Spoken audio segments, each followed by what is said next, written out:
Rater la maison là-bas. Ah, c'est quoi?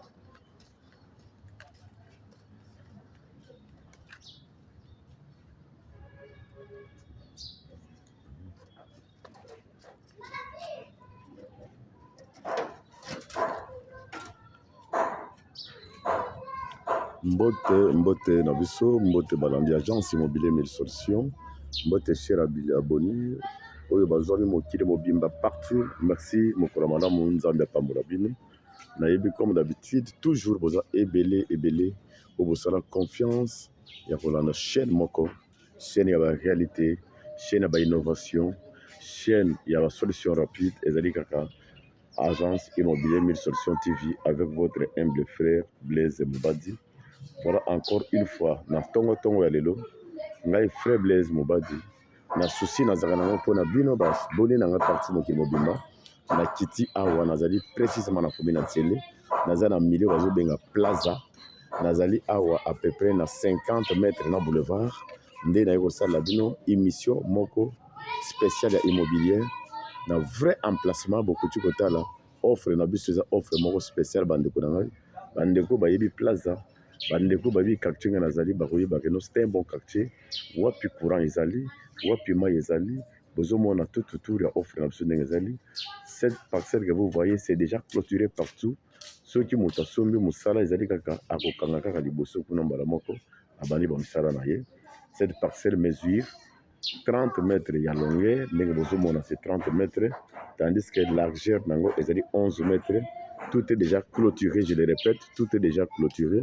Okoti kotala pe ba voisin ou baza nzinga na place oyo, vous allez constater que ça milieu moko résidentiel, je le répète, où ils allient milieu résidentiel. Donc terrain où ils ont mesuré 30 mètres à longueur, tandis que largeur du terrain où ils ont mesuré 11 mètres. Terrain à vrai emplacement, je dis bien à 50 mètres par rapport à boulevard national. Ndeko yo motoreva yo moto likanisi banda kala ozwa espace moko malamu, ozwa terrain moko malamu na plaza à 50 mètres ya boulevard pe na milieu résidentiel. Voilà l'occasion qui est devant vous. Au mona ba terrain ndeko na ngai ezali terrain okoti jamais ko rater. Tala munene na lopango oyo partout déjà ba clôturer ba mur, donc yo soko sombi okotia sous clôture te, c'est juste kaka okotia kaka liboso ya lopango ba clôturer mbala moko. Quel emplacement, quel milieu, quel terrain, 30 mètres, je le répète, 30 mètres, tandis que l'argent est 11 mètres. Ndeko soki osombi espace oyawa, okotonga ndako moko malamu, ndako monani, résidence monani, et d'ailleurs vous êtes en train de voir comment tous les voisins tout autour, toni bandako minene, presque awa nyonso, ezali kaka étage tout autour, il y a offre spéciale. Soki le pango c'est perçu. N'hésitez pas de m'appeler. Benganga le numéro de WhatsApp na plus 243 90 191 33 41. Voilà mon frère Blaise na commémoré le sika oyo au sommet le pont avec tous les documents en ordre. Je le répète, cette parcelle historique dans Nayebi, puisque elle est juste au Cactusa, même avenue place dans la vente. Voilà quel le pont de Koramay.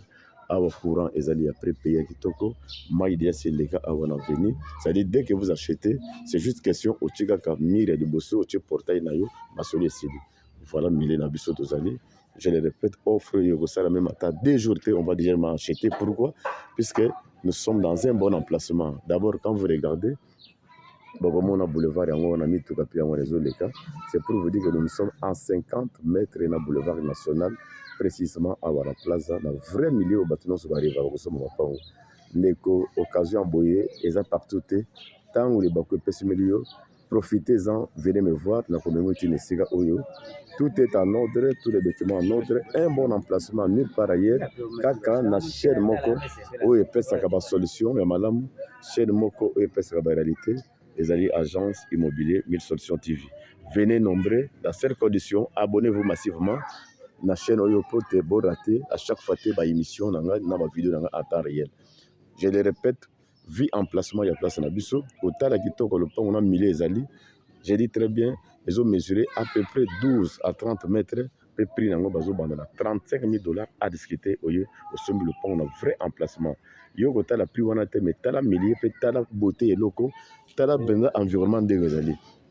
Voilà, je vais maintenant me diriger petit à petit dans Bimati na boulevard bino mongo bogo monake place na biso et un vrai emplacement. Voilà. Oh, nani wachezoni? Hapo mimi nakumbuka.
Alors, toujours dans la quartier, il y a venu, oui, mais lui sorti dans l'offre. Maintenant, je sors tout droit pour vous dire que non, c'était un bon remplacement. D'ailleurs, vous voyez, non, en venue au Nyon, partout, c'est déjà clôturé. Voilà. Petit commande.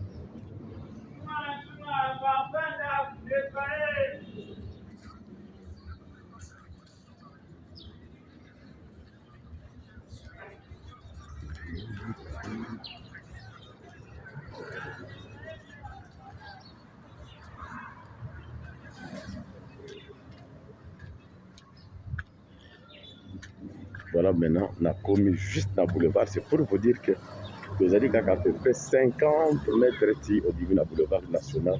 Vous pouvez profiter, bien le numéro de rail, et à faire au Sumba, et l'emplacement de place au Bengala, Plaza.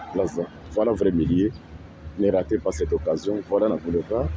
Ah, on a un boulevard de Plaza, boulevard national, vous n'avez pas besoin de milliers de.